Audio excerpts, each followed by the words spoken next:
Hey guys, John Thompson, Spring Framework Guru here.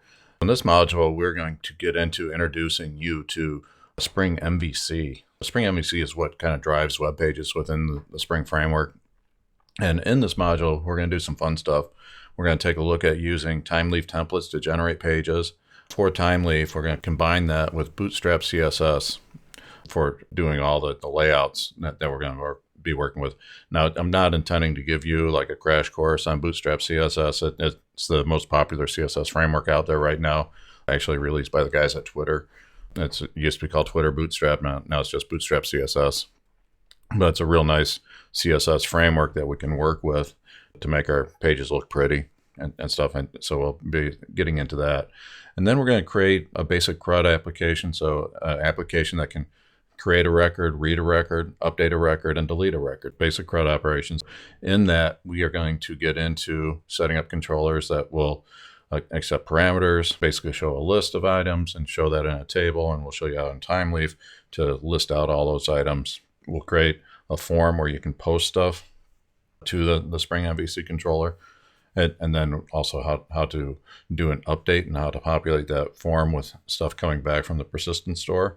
So if you have a record that's stored, you want to go out, fetch that, and then display it on the web page, and then take that form post and then update that record. So we're going to show you that whole life cycle there. And then, of course, the last step of a CRUD operation will be to delete a record, how to grab the ID of that item off the URL and go in and delete it. And we're going to follow best practices. So our controllers are going to be very light. They're just going to be simple traffic hops that will go to the backend service.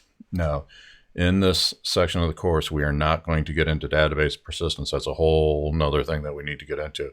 So we are going to use just a simple Java map, a hash map actually, to store stuff as our persistent store.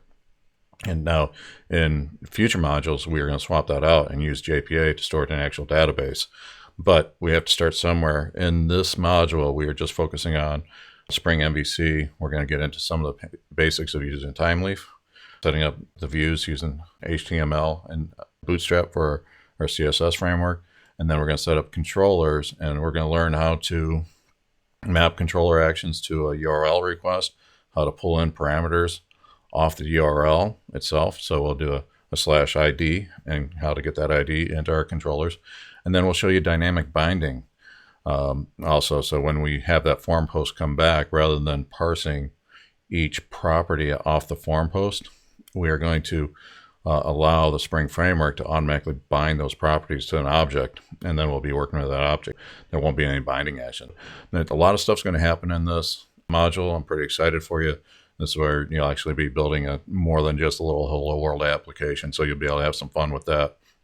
And within the module itself, we're going to have some coding exercises where you are going to be responsible for going in and coding everything that we saw. So I'm going to step you through how to create a CRUD application. I'll step through each one, and then I'm going to expect you to do it also on your own and different coding exercises that we have set up throughout the routine.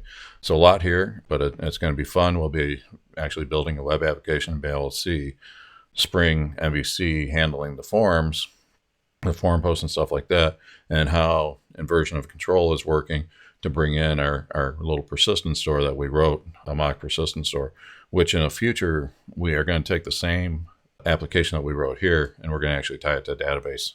But that's going to be in a future module. Right now, we just want to focus on using Spring MVC for building a CRUD application.